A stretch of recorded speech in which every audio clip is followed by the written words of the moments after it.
John Constantine, a Hellblazer podcast.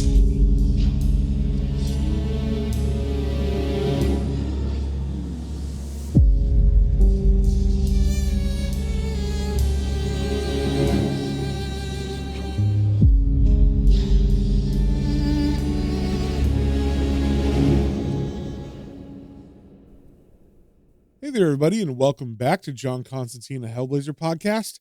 Today, we are reading issue number 128. And my friends, this is the very last issue of the Paul Jenkins run of Hellblazer. So before we get to that, just a little catch up on what's been going on. In the last three issues, John was trying to figure out who was destroying his life. He had thought it was a man named Gavin, who was a novice magic user from Hellblazer's past.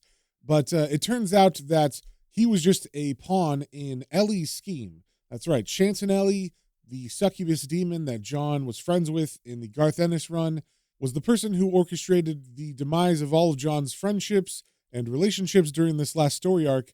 And when John figured that out, he was able to get revenge on her because she is in hiding from the First of the Fallen because of her helping John during the Garth Ennis run. So John visited the First of the Fallen, who is now some kind of broker, maybe like a soul broker or something. And he was able to sign some sort of contract. We're not exactly sure on the details of it. And John's side of the bargain was to tell the First of the Fallen where Ellie was hiding. So the First of the Fallen got that information and immediately went to the cave that Ellie was hiding in. And originally he tricked her because he came in the form of her ex-angel lover. But when she got close and embraced him, the First of the Fallen revealed himself and then threw her into a pit, which I guess took her to a different, more horrible level of hell. And like I said, we're not sure on the details of exactly what was in that contract, but part of it was John getting the location of God. So John went to go meet with God, and it turns out that we had seen him before, actually. It was an old man named Tom from issue 97, and John had spoken to him in the woods before. So John went back to those woods, and Tom was there waiting. So that is where we left off, with John talking to God. So first things first, with issue 128, we got the cover. We see John is standing with his back to us. He is looking pretty cool as he looks over his shoulder and smokes, and all of the earth and ground around him looks like it's been burned, like he's lit a forest on fire or something, and now he's just kind of standing in the burnt ashes of it. And we also see on the cover that the writer of this issue is Paul Jenkins, with art by Warren Pleece. And we start off on the first page exactly where we were before, with John sitting in front of a fire in the forest, and he is talking to God. And he is holding a butterfly necklace in his hands, and as he looks at it, he says, "I can remember a few years ago, sitting on a rock in Australia. That was how I learned to see the world dream." And then he throws the necklace in the fire, and he looks down kind of sad, and he says, "I can't see it anymore." And on this first page, we also see that the name of this issue is Sifting Through the Ashes. So as John stares into the fire, he kind of recalls pretty much everything that's happened in this whole run. It's like the highlights kind of everything that's happened.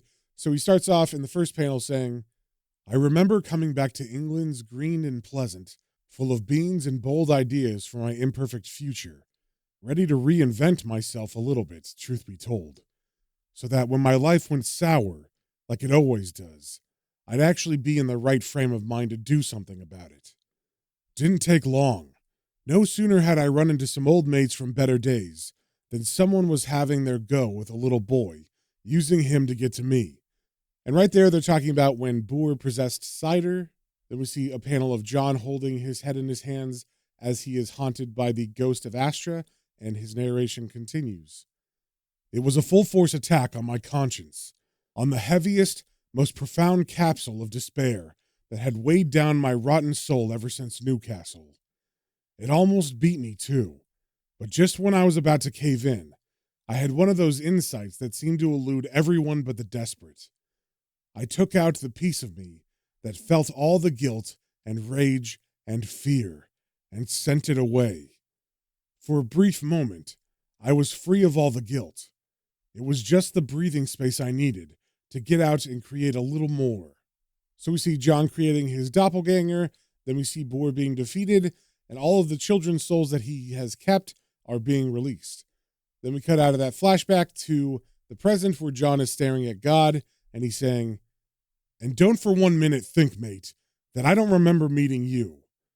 Not that I knew who you were at the time, mind, but expecting you to be forthright is a bit like asking the queen round for pizza. You must have been laughing your bloody arse off to see me stagger by all full of doubts and alcohol, and so empty of remorse. Hence the mystical game of silly buggers, I suppose." And right here we go into another flashback where John is recounting kind of what happened in issue 97 when he first met God/Tom, and his narration continues. "You wanted to work out for yourself just who this jumped up little wanker in the trench coat really was. But all you found was a former villain, undergoing a transformation into middle-aged oblivion. It's funny. If I'd realized it at the time, I'd have stayed down at the pub and saved myself a lot of trouble. But you know how it is. Sometimes you can hardly admit to yourself, mind. You get lost in daft little daydreams, what-ifs, and imagined bravery, and dubious sexual conquests. Bloody silly, eh? For a moment there, I actually thought I was going to save the world. But then it began to show for what it really was. Clumps of ducky little houses inhabited by convenient little people. Hordes of pseudo-nihilist wankers glued to their TV sets and computers like flies on shit. Self-indulgent malcontents whose only conquest involves staring at video games and playing with their joystick. Whose only communication with the outside world is ill-tempered white noise in the industrial ether. That's the problem with this world, mate. It's not worth bloody saving." And at that last line, John kind of side-eyes God, and God takes a sip of his tea, and he looks at John and says, "Then why are you here?" And John answers, "Fucked if I know. Why are you?" And God answers, "Because this place, with all its imperfections, is still the most worthy of all creation." And John does not look satisfied with that answer, and he says, "Oh yeah? It's a fucking classic, mate. So wonderful, in fact, that it's been reworked about 50 squillion times. Not to mention the fact that the higher powers that be have farted around with people's faith, damned the poor bloody non-believers, poisoned the fairies, and killed off all the cabbages. All under the guise of some indefatigable sodden plan.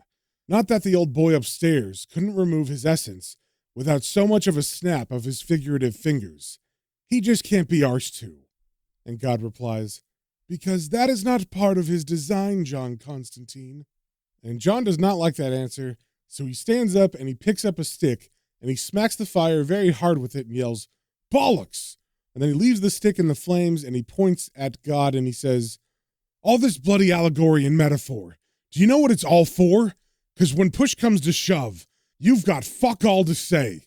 That's why. It's all you can do to sit about being ineffable and smug, wittering on about how glorious this overcooked little world of clay is." And God tries to interject saying, "I know you're unhappy, John." But John snaps back before he can finish saying, "You don't know fuck all, apparently. If you lot had any sense, you'd stop with all the dodgy miracles and the have ye faith and send the big three out on a whistle-stop signing tour of the Bible. Then everyone would believe, wouldn't they?" And God answers, "No, knowledge is a flood, John. Story is the dam that holds it back. But what would happen if the dam burst?" And then John sits back down on the log he was sitting on before, and he says, "Ah, yeah, that makes sense. All this bullshit for our protection? How silly of me not to notice." And God says, "But John, it is. Imagine the dam of dreams were open, flooding the world with answers and washing wonder away. Imagine everyone drowning in a sea of certainty, just like you." And then he kind of gives a sly smile, and he reaches into his coat pocket, and he pulls out a deck of tarot cards, the same one I believe that he had used when John first met him in issue 97. And as John sees the cards, he gives God a hard look, then he cracks a smile and says, "Fair enough. Show me a bit of allegory that makes some sense." So God holds out the deck of tarot cards, I'm assuming for John to pick one, and God says, "All you have to do is take the final card." So John picks a card, and as he flips it over, he sees it is once again the fox. And John looks kind of disappointed at this because he's already got this card before, and so he asks God, "Haven't we been here before?" And God answers, "For you, John, what is past is also to come.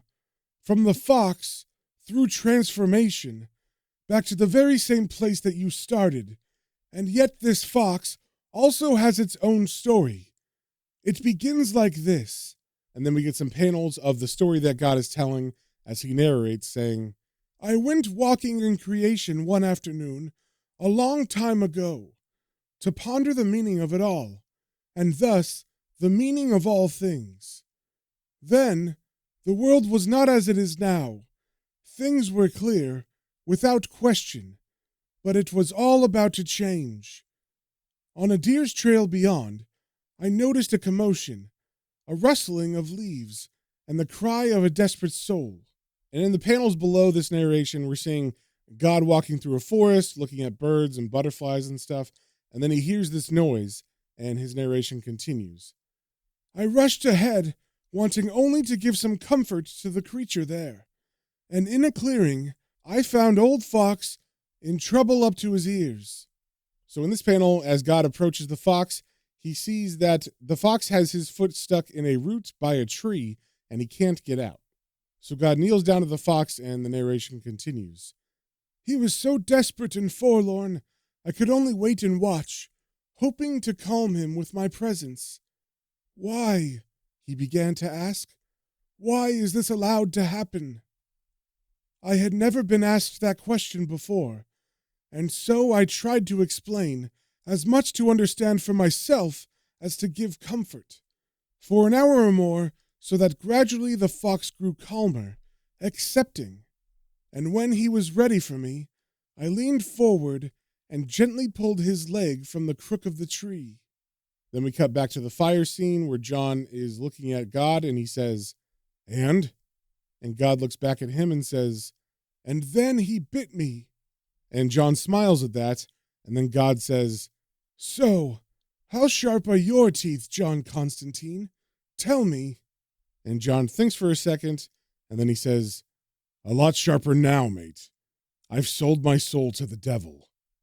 Then we turn the page, and we cut to hell, and we see the demon Triskele, who no longer has her angel face, so she's kind of got a snake body that is all skeletal, and she has a human skeleton head, but with snake-like sharp fangs.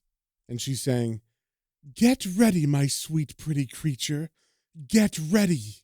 And then we see who she's talking to, and she's talking to Ellie, who is nailed naked to a board in front of her. And she continues saying, "Yours was a lesson to be learned for all eternity, but you elected to skip class, and now you have a lot of catching up to do." And at that, Chantinelli looks very terrified. Then we cut to another part of hell, where a naked man who is nailed to a cross is being held upside down over a body of some kind of liquid. Not sure if it's piss or something else, but it's definitely yellow. And the man is saying, "Please, it wasn't me. It was Crowley. I beg of you, ask him. Please." And then the cross gets dunked underwater, and as it pullbacks up, the man kind of sputters and gasps.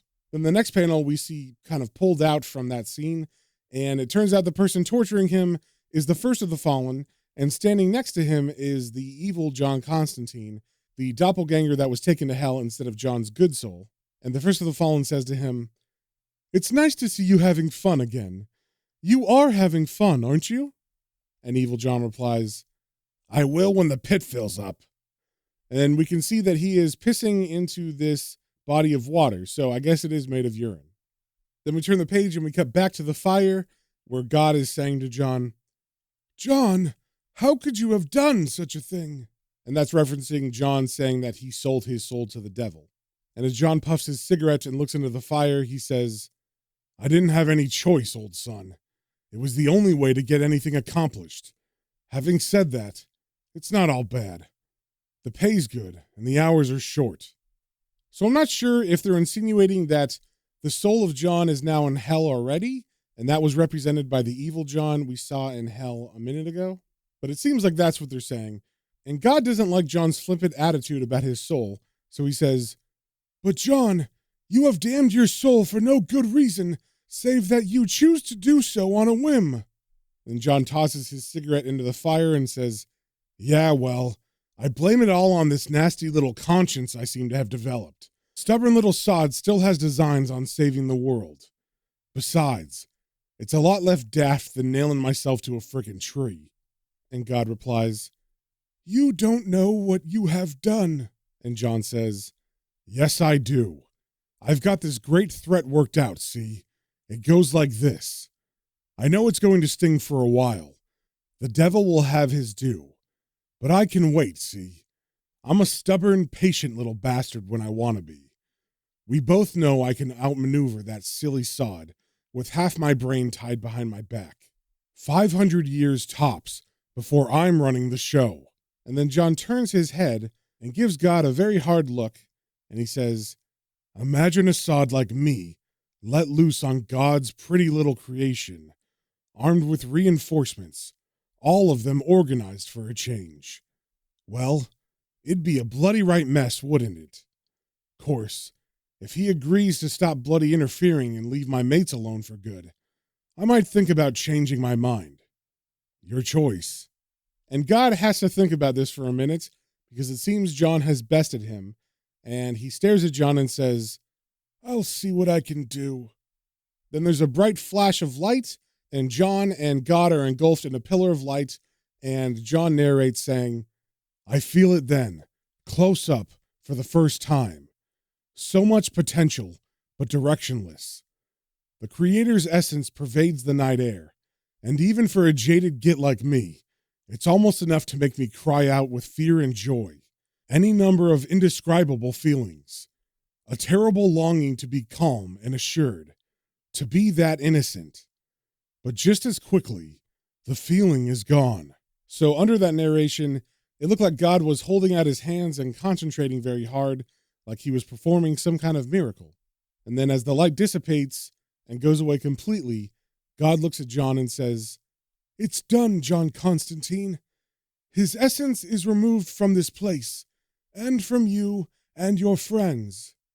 And then John stands up and says, "Glad you could see it my way." And then as he's about to leave, he reaches into his coat pocket and says, "Oh, here, mate. I almost forgot. Be a good lad and pass this on, would you?" And we can assume that what he's passing to God is the note that the first of the fallen had given John to give to God. And as he hands it to God, John says, "Nothing to worry about. I read it, and it's a load of old bollocks. The bit about rubbing out all the angels is pretty clever, though. Someone ought to take it into consideration."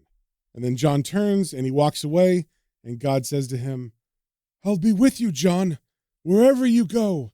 Even to your damnation, I will be there. I am sorry that you took the wrong path." And as John walks into the darkness of the trees, he doesn't turn, but he says, "Don't fret, old son. Wasn't your fault. I did it to myself." Then we turn the page, and we cut to John sitting in a park, skipping stones at a pond. And it seems like he's going over something that just happened in his mind, because we cut to a flashback of him talking to Danny at a diner, and she's looking pretty sad as she looks down at the table and says, "I saw Weeble the other day. He's looking thinner. He took one look at me and crossed the street. I guess maybe he thought I was still with you." And John says, "Maybe." And then Danny asks, "What happened to you, John? I mean, one day everything's all fine and dandy, and the next thing I know, it's all gone to hell. I mean, what am I to you, John? Another conquest? A person even? You broke my fucking heart. So why don't you tell me why, if you can?" And John looks at her with a blank face and says, "I don't know, Danny. Maybe that's just the way it was always going to be." And Danny gets very upset by this, and her eyes get very wide as she says, "You cold fucking bastard! I guess I found you out then. Oh God, I can't do this." And then she stands up and runs out, and John sits there and smokes his cigarette and doesn't even get up or anything. And then his narration says, "I watch her go, and there's no way I'm going to try and stop her. I won't ask her, not to subject herself to me. Not for all the tea in China. I wouldn't do that to my worst enemy. And in the panel under that last line, we are back at the park where John is sitting in front of the pond, and he's holding his head in one hand, and he's crying, and he drops the pebbles that he was throwing onto the ground. And as John sits there and cries, all of a sudden someone off panel yells, "Oi!" And then John looks up and sees his friend Rich walking towards him, and Rich says, "Low con job. Can't stay long." And John stands up and says, "No worries, mate. In fact, I'm surprised you even came by at all." And Rich says, "I know who I am now. Jack told me. Far out on the hairy old mindfuck, really. See, I've got this fucking responsibility all of a sudden, mate. Now I've got to protect me bloodline. Cider and Ivy May, even the Slark. That means keeping them away from you." And then he turns around and begins to walk away from John, and John calls after him saying, "Look after yourself, mate.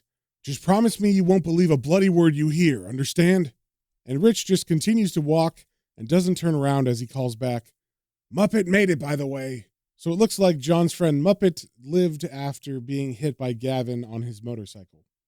Then John goes over to the rock that he was sitting onto before, and he sits down and he begins to skip stones again. And his narration says, "That's it then. The whole thing comes around in its typical torturous bloody circle. I'm sitting on another rock, listening to the sound of the water. And in the end, it didn't work out too terribly, really.